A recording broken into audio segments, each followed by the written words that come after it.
New research shows that a subset of Alzheimer's cases may be caused by two copies of a single gene. Published in Nature Medicine, research says that if people inherit two copies of that gene, it's not just a risk, as it appears to be the underlying cause. Most cases of the mind-robbing disease occur after age 65, and about 15% of Alzheimer's patients are thought to carry the gene pair. Scientists say the distinction could have implications for both research and treatment. Joining us now to discuss this new research is Dr. Abhishek Raut, Medical Director at Appletree Medical Group. Dr. Raut, thanks for joining us. Great to be here, Julie. Just how prominent is Alzheimer's in Canada? Well, Alzheimer's disease is a significant health concern in Canada. Just looking at 2024 numbers, we estimate that we're going to see about 733,000 Canadians living with dementia. This, of course, includes other forms of dementia as well. But the prevalence is really expected to rise significantly in the coming years because of our aging population. By 2030, we're expecting nearly 1 million Canadians to be living with dementia, and that number is also going to increase to about 1.7 by 2050. Wow. Can you elaborate on what it means to inherit two copies of a specific gene and how this is now understood to potentially cause Alzheimer's? Right. So in humans and many other organisms, genes come in pairs, and that's because we are a diploid organism. We get two sets of chromosomes, one set inherited from each parent. So when a person inherits two copies of a specific gene, they are receiving one copy from each parent. In the context specifically of Alzheimer's disease, what we're seeing with this research is that inheriting two copies of that specific variant of the ApoE gene, known as ApoE4, is more than just a simple risk factor. It might be very much an underlying cause for Alzheimer's disease. So that means when we look at the presence of two ApoE4 variants, it can almost directly contribute to development of Alzheimer's disease. So will this new development mean that patients could be pre-screened for Alzheimer's? I think that's what we are hoping for. There's currently no single test that can predict with certainty if a patient can develop Alzheimer's disease.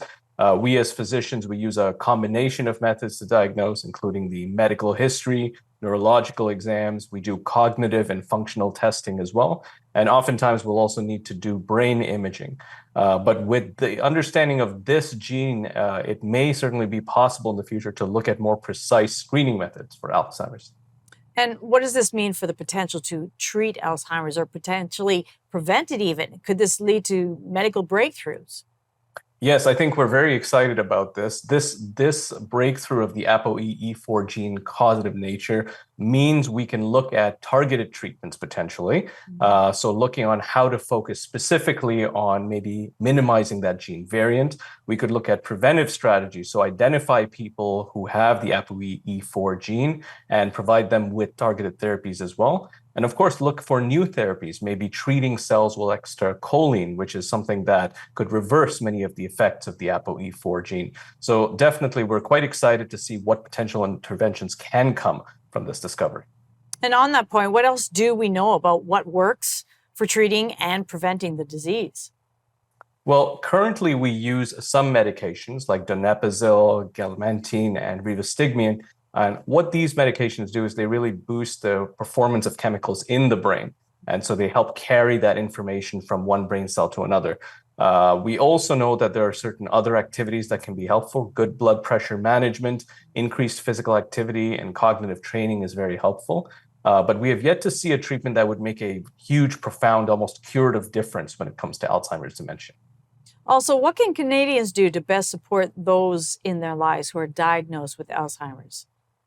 So the Alzheimer's Society of Canada can provide a lot of resources for people living with dementia, their family members and caregivers. But I think the number one thing I would tell Canadians to do is be patient and empathetic, not only with your loved ones suffering from Alzheimer's, but also with yourself. Alzheimer's can cause a lot of frustration and confusion, and patience and empathy can really go a long way in providing that emotional support. Thank you so much for your time. Thanks so much for having me.